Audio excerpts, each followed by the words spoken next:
After a long gestation period, the initial embryonic CG trailer that dropped Jaws back at E3 2005 has finally got a chance for vindication. With a near half-decade incubation, there are a lot of questions for Sony's first heavy hitter of 2009. So, is the battle against the Helghast in Killzone 2 worthy of the hyperbole? The Helghast do not reason. They started this war when they invaded Vector, and it's up to us to conclude it.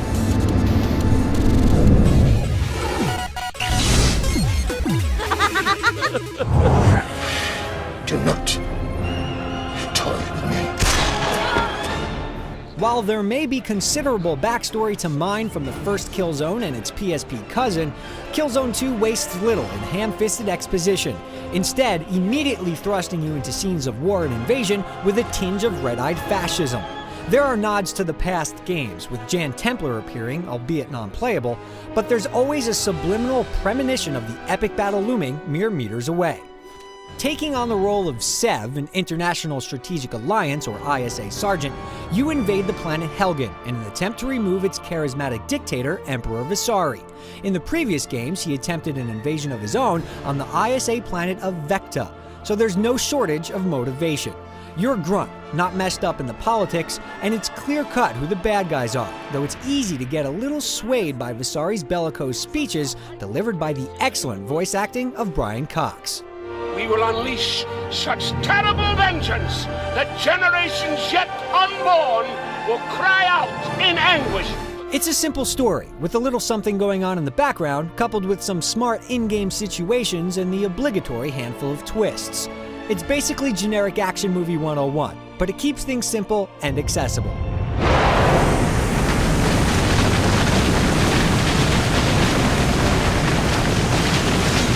Some of the foul language from squad mates can be a bit misplaced and even gratuitous. What the fuck? But the story is enough to drive you through. Oh shit! This is fucked up!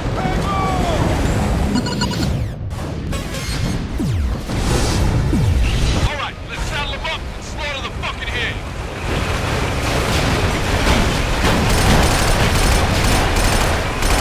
Zip, we need those tanks gone! Killzone 2's campaign offers a 10-hour trudge through the best the Helgen have to offer. Levels are divided into missions with various objectives, and an easy tap on the D-pad will show you which way to proceed. Despite spending most of the game with comrades, there's no co-op option, which is a disappointment. Objectives will often have you paired up with another ISA soldier or sometimes even a whole squad, and while they won't steal too many kills, they're far from cannon fodder. At least the enemies are often as intent on killing them as they are in killing you, which isn't the case in a lot of games. That's not to say that they won't rub you the wrong way every now and again, though. Other times, Sev goes it alone. Things would be impossible if it weren't for the old standby, the exploding barrel.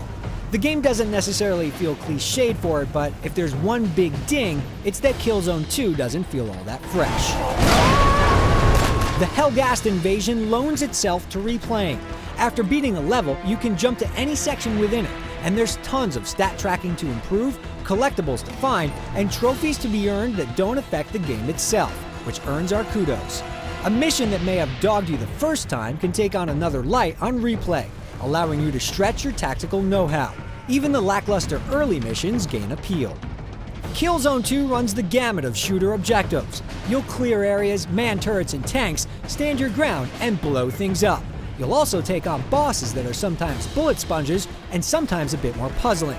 You get hints barked at you almost immediately, which removes some of the experimentation, or trial and error, depending on your taste.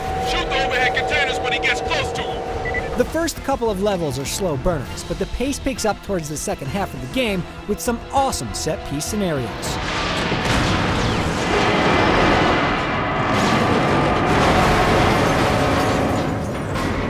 The guns are pretty standard fare, with sniper rifles, machine guns, and shotguns.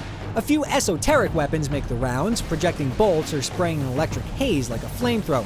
They're fun to play around with, but not as trustworthy as the standard issue ISA rifle. I'm ready for you. The online multiplayer component is called Warzone, where the cover controls are dropped, but you gain an incredible class system. It can be slow to start, as you're limited on guns and abilities, but once you start gaining points and experimenting, it really opens up.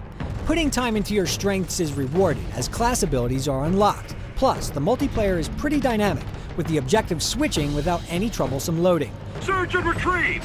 Locate the objectives and return them to the designated zone!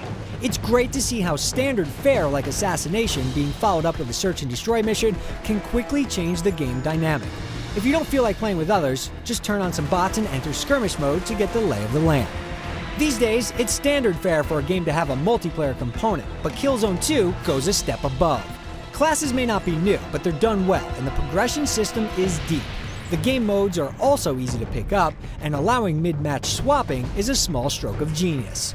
If you look for a lot of mileage out of your game purchases, Killzone 2 won't disappoint. The single player is relatively short, but there's incentive to play it again, while the multiplayer just keeps on giving.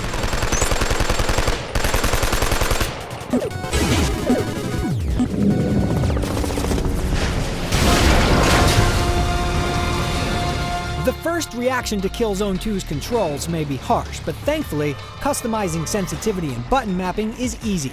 Even after some fine-tuning, things can feel lethargic from time to time, and peeking out of cover while trying to zoom in for a headshot is like playing Twister with your fingers, but you eventually wrap your head and hands around it. But beware, reloading takes eons, so it's important to watch your ammo count as well as your clip. Sev's also limited to 2 guns at a time, a main firearm and a pistol. You'll often have to arm certain weapons for a specific situation, like a missile launcher for downing tanks. This can leave you without ammo, running for cover, and hopefully a machine gun. The pistol's due in a pinch, but it still ultimately feels like a single weapon system, especially when you take the weak melee and the awkward knife implementation into account. There's small caveats, but you'll get so good with your assault rifle that it can be hard to risk putting it down, even for an RPG. The Hellgast AI is pretty good. The hardest difficulty is a real challenge, and even trying to blitz the opposition on easy will get you killed. You must proceed with caution. Killzone earns its name. You'll be fighting for every inch and will die often as you're punished for just about every misstep. As your health drains, so does the color from the screen, making it harder to land shots or even find cover. Ducking behind objects is very important as well.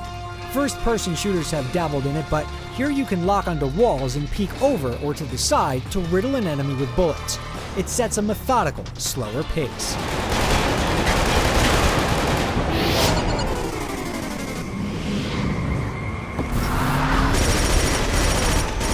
By this point, you've been watching Killzone 2 in motion for a few minutes, and it's obviously a beautiful game.